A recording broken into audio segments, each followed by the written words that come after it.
بسم اللہ الرحمن الرحیم۔ السلام علیکم معزز طلبہ کرام، آپ سب کیسے ہیں؟ آج ہم نور الانوار کے سبق نمبر 60 کو پڑھیں گے، اور آج کے ہمارے سبق کی عبارت ثم شرع المصنف فی بیان انہ اذا لم یرد بالامر الوجوب سے شروع ہوتی ہے، لیکن آج کے ہمارے سبق کا جو عنوان ہے وہ یہ ہے کہ بوقت ندب یا اباحت امر کا استعمال حقیقت ہوگا یا مجاز۔ تو آئیے آج کے سبق کی عبارت پڑھتے ہیں، اس کا ترجمہ کرتے ہیں، اور اس کے بعد باقاعدہ سبق کی وضاحت کی طرف بڑھتے ہیں۔ مصنف علیہ رحمہ آپ لکھتے ہیں ثم شرع المصنف فی بیان انہ اذا لم یرد بالامر الوجوب فماذا حکمہ۔ پھر مصنف علیہ رحمہ شروع ہو گئے اس بات کو بیان کرنے میں کہ بے شک جب امر سے مراد وجوب نہ ہو تو پھر اس کا حکم کیا ہوگا۔ فقال وَإِذَا أُرِيدَتْ بِهِ الْإِبَاحَةُ أَوِ النُّدُبُ أي إِذَا أُرِيدَتْ بِالْأَمْرِ الْإِبَاحَةُ أَوِ النُّدُبُ وعدل عن الوجوب فحينئذ اختلف فيه۔ تو فرمایا اور جب امر سے مراد اباحت کو لیا جائے یا ندب کو لیا جائے، یعنی جب امر سے مراد ارادہ کیا جائے اباحت کا یا امر سے ارادہ کیا جائے ندب کا، اور اس وقت وجوب سے عدول کر لیا جائے، تو اس صورت میں اختلاف ہے۔ فقیلا ایک قول تو یہ کہا گیا ہے کہ انہو حقیقت، کہ یہ استعمال جو ہے یہ استعمال حقیقت ہے، لأنہو بعضہ، اس لیے کہ یہ بھی اس کا بعض ہے، ای ان الامر حقیقت فی الاباحۃ والندب ایضا، یعنی کہ بے شک جو امر ہے وہ حقیقت ہے اباحت میں اور ندب میں بھی، تو وہ ان دونوں میں بھی حقیقت ہے، لأن کل واحد منہما بعد الوجوب، اس لیے کہ اباحت اور ندب میں سے ہر ایک وجوب کا بعض ہے، وبعض الشیء یکون حقیقتا قاصرتا،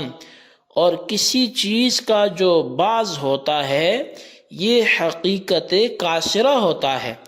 لأن الوجوب عبارۃ عن جواز الفعل مع حرمت الترک اور اس لیے کہ جو بے شک جو وجوب ہے یہ عبارت ہے عن جواز الفعل، فعل کے جائز ہونے سے، لیکن کیسے؟ مع حرمت الترک، ترک کے حرام ہونے کے ساتھ، والاباحۃ ہی جواز الفعل مع جواز الترک، اور جو کہ اباحت ہے تو وہ فعل کا جائز ہونا ہے جبکہ ترک کے جواز کے ساتھ، والندب ہوا جواز الفعل مع رجحانہ، اور جبکہ ندب جو ہے وہ یہ ہے کہ فعل جائز بھی ہے لیکن اس کا راجح ہونا بھی ہے، ترجیح بھی اس کی ثابت ہے۔ فَيَكُونُ كُلٌّ مِّنْهُمَا مُسْتَعْمَلًا فِي بَعْضِ مَعْنَى الْوُجُوبِ، پس ان دونوں میں سے ہر ایک استعمال ہو رہا ہے وجوب کے معنی کے بعض میں، وَهُوَ مَعْنَى الْحَقِيقَةِ الْقَاصِرَةِ الَّتِي أُرِيدَتْ بِلَفْظِ الْحَقِيقَةِ وَهُوَ مُخْتَارُ فخر الاسلام، اور یہی حقیقت قاصرہ کا معنی ہے جس کا ارادہ بھی کیا گیا لفظ حقیقت کے ساتھ، اور یہی فخر الاسلام کا مختار مذہب بھی ہے۔ جی طلبہ کرام، یہ ہمارے آج کے سبق کی عبارت تھی اور یہ آج کے ہمارے سبق کی عبارت کا ترجمہ تھا۔ اب آئیے اس سبق کی وضاحت کی طرف ہم بڑھتے ہیں۔ تو مصنف علیہ رحمہ اس مسئلہ کی تحقیق کرنے کے بعد کہ جو امر کا موجب ہے، ہم نے کافی اسباق اس حوالے سے سنے کہ امر کا موجب کیا ہے، اور پھر جو ہے اس کے ثبوت پر ہمارے پاس دلائل کیا ہیں، اور ہمارے مخالف جو حضرات ہیں ان کے دلائل کیا ہیں، اور وہ دلائل بھی جب بیان ہو گئے تو پھر ان کا دیگر کا رد بھی ہم نے کیا، اور احناف کی جانب سے اپنا مذہب جو مختار تھا وہ وجہ ترجیح کے ساتھ بیان کیا گیا۔ تو جب مصنف علیہ رحمہ اس تحقیق کو بیان کر چکے کہ امر کا موجب وجوب ہے، اب اس کے بعد یہ بات بھی وہ بیان کرنا چاہتے ہیں کہ اگر امر سے وجوب مراد نہ ہو بلکہ امر سے مراد اباحت ہو، امر سے مراد ندب ہو، تو اس صورت میں امر کا کیا حکم ہوگا؟ یعنی چونکہ ہمارے ہاں قرینے کے وقت اباحت بھی مراد لیا جا سکتا ہے اور قرینے کے وقت ندب بھی مراد لیا جا سکتا ہے، تو جب امر سے مراد وجوب نہ ہو بلکہ اباحت ہو یا ندب ہو تو ایسی صورت میں امر کا حکم کیا ہوگا؟ یعنی اباحت اور ندب مراد لینے کی صورت میں امر کا استعمال کیا ہوگا؟ آیا اس امر کا استعمال حقیقت ہوگا یا اس امر کا استعمال مجاز ہوگا؟ تو اس بارے میں علامہ فخر الاسلام رحمۃ اللہ تعالی علیہ کا پسندیدہ مذہب وہ یہ ہے کہ امر کا استعمال اس وقت بھی حقیقت ہے، یعنی جب اس کا استعمال، جب امر کا موجب وہ وجوب نہیں رہا، ندب یا اباحت ہو گیا، تو پھر بھی اس کا استعمال وہ حقیقت ہے،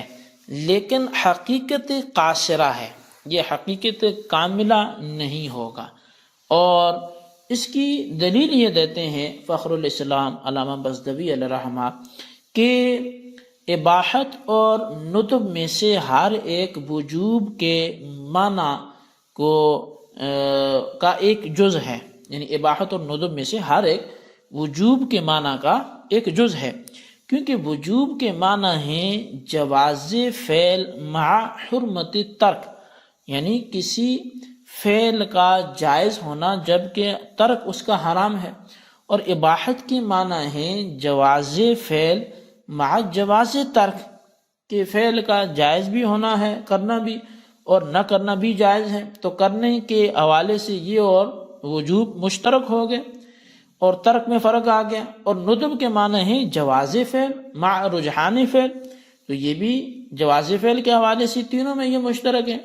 تو حاصل یہ کہ وجوب کے معنی کے دو جز ہیں، ایک ہے جواز فعل، دوسرا ہے حرمت ترک، اور جواز فعل اباحت اور ندب کے معنی میں بھی پایا جاتا ہے، لیکن حرمت ترک ان دونوں کے معنی میں نہیں پایا جاتا۔ گویا اباحت اور ندب دونوں میں سے ہر ایک وجوب کے معنی کے ایک جز میں مستعمل ہیں، اور شے کا جز اس لفظ کی حقیقت قاصرہ ہوتا ہے، جو لفظ اس شے پر دلالت کرتا ہے، پس وجوب صیغہ امر کی حقیقت کاملہ ہوگا اور اباحت اور ندب اس کی حقیقت قاصرہ ہوں گے، اور یہاں متن میں حقیقت سے حقیقت قاصرہ ہی مراد ہیں۔ اب ویسے کچھ چند فائدے کے طور پہ باتیں آپ کے سامنے ذکر کی جاتی ہیں۔ حقیقت کو کاملہ اور قاصرہ میں تقسیم کرنے کے بعد لفظ کی تین قسمیں ہو جائیں گی، حقیقت کاملہ، حقیقت قاصرہ اور مجاز۔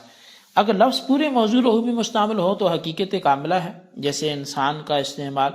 صحیح سالم انسان کے لیے،